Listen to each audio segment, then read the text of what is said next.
بسم اللہ الرحمن الرحیم۔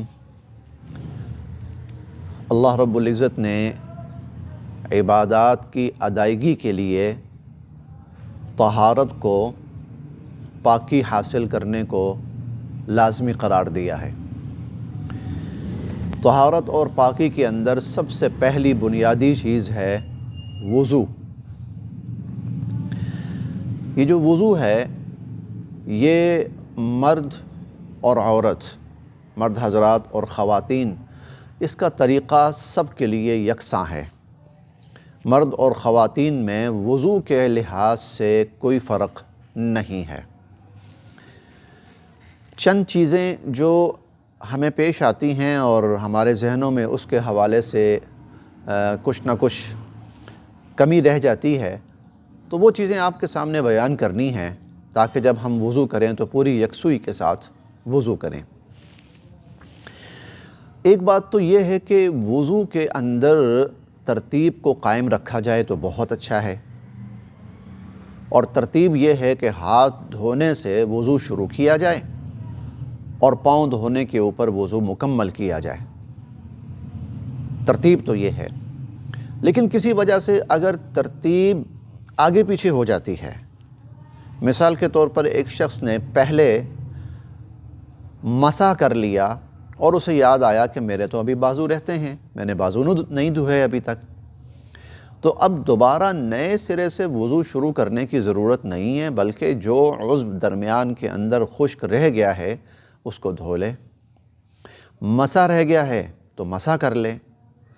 تو اس طرح اگر ترتیب میں کمی بیشی ہو جائے، ترتیب آگے پیچھے ہو جائے، کوئی عضو پہلے دھو لیا جائے، کوئی عضو بعد میں دھو لیا جائے، تو اس سے وضو ہو جاتا ہے، نئے سرے سے دوبارہ وضو کرنے کی ضرورت نہیں رہتی۔ اللہ رب العزت نے یہ آسانی رکھی ہے کہ اس میں ترتیب کوئی ضروری نہیں ہے۔ اگر آدمی وضو آگے پیچھے بھی کر لے تو اس کا وضو ہو جاتا ہے۔ اسی طرح ایک غلط فہمی کہیں کہیں پائی جاتی ہے، اور وہ یہ کہ جب ہم لباس تبدیل کرتے ہیں یا بے لباس اس حالت میں ہوتے ہیں تو شاید وضو ٹوٹ جاتا ہے۔ کئی لوگ جب غسل کرتے ہیں تو غسل کرنے کے بعد وہ کپڑے پہنتے ہیں اور کپڑا پہن کر دوبارہ وضو کرتے ہیں۔ اس وقت ذہن میں خیال یہ ہوتا ہے کہ جب ہم نے کپڑے پہنے تھے، غسل کیا تھا تو ہمارے وجود پر کپڑے نہیں تھے، لباس نہیں تھا، تو بے لباسی کی وجہ سے شاید ہمارا وضو نہیں ہے۔ تو یاد رکھیں، اس سے وضو پر کوئی فرق نہیں پڑتا۔ اگر آدمی غسل کر لیتا ہے اس میں خود بخود اس کا وضو ہو جاتا ہے، اور لباس پہننے کے بعد دوبارہ نئے سرے سے وضو کرنے کی کوئی ضرورت نہیں ہے۔ یہ پھر عرض کر دوں کہ اگر انسان نے غسل کیا ہے تو غسل کرنے کے بعد لباس پہن کر اس کو دوبارہ وضو کرنے کی ضرورت نہیں ہے۔ غسل کی حالت میں خود بخود وضو ہو جاتا ہے، کیونکہ وضو کے تمام اعضاء غسل کی حالت میں خود بخود دھل جاتے ہیں، اور سر پہ آدمی گیلا ہاتھ پھیرتا ہے تو مسح بھی ہو جاتا ہے۔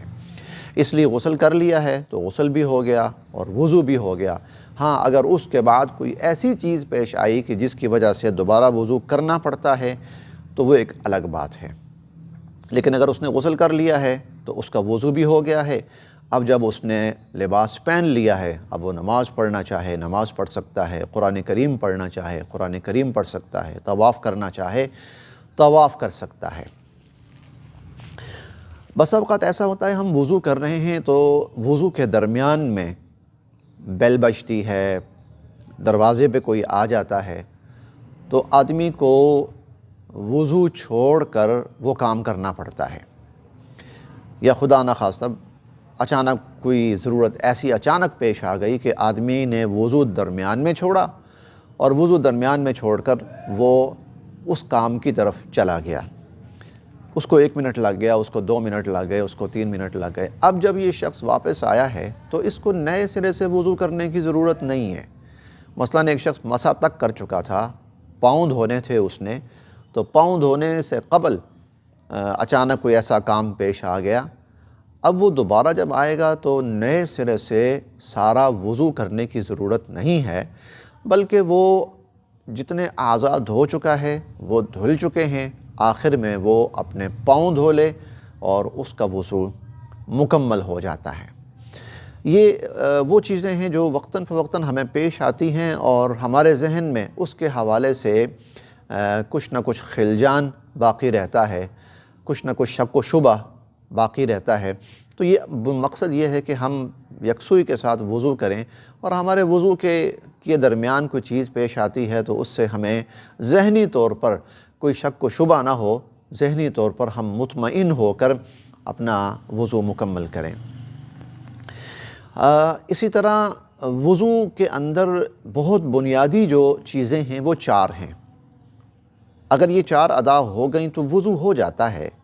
جیسے چہرہ، جس کو ہم فرض کہتے ہیں، ایک چہرے کا دھونا ہے، اور ایک دونوں بازوؤں کا دھونا ہے، اور ایک سر کا چوتھائی حصہ اس پر گیلا ہاتھ پھیر لینا، جس کو مسح کہا جاتا ہے، سر کا چوتھائی حصہ، اور ایک دونوں پاؤں دھو لینا، لیکن یہ ٹخنوں سمیت۔ اگر آدمی یہ 4 چیزیں کر لیتا ہے اور بقیہ چیزوں کی ضرورت کسی وجہ سے بقیہ کام نہیں کر پاتا، جیسے کلی کرنا اور ناک صاف کرنا، یہ نہیں کر پاتا، ایک دفعہ اس نے چہرہ دھو لیا، اور ایک دفعہ اس نے دونوں بازو دھو لیے، اور ایک دفعہ اس نے چوتھائی سر کا مسح کر لیا، اور ایک دفعہ اس نے دونوں پاؤں ٹخنوں سمیت دھو لیے، تو اس کا وضو ہو جاتا ہے۔ اب وہ نماز پڑھ سکتا ہے، اب وہ قرآن کریم پڑھ سکتا ہے، وہ تمام کام جس کے لیے وضو ضروری ہے اب وہ کام کر سکتا ہے۔ یہ نہیں ہے کہ میں نے کلی نہیں کی تو وضو نہیں ہوا، یا میں نے ناک صاف نہیں کیا تو وضو نہیں ہوا، یا میں نے 3 دفعہ ان اعضاء کو نہیں دھویا تو میرا وضو نہیں ہوا۔ نہیں، یہ 4 چیزیں فرض ہیں، یہ لازمی ہیں۔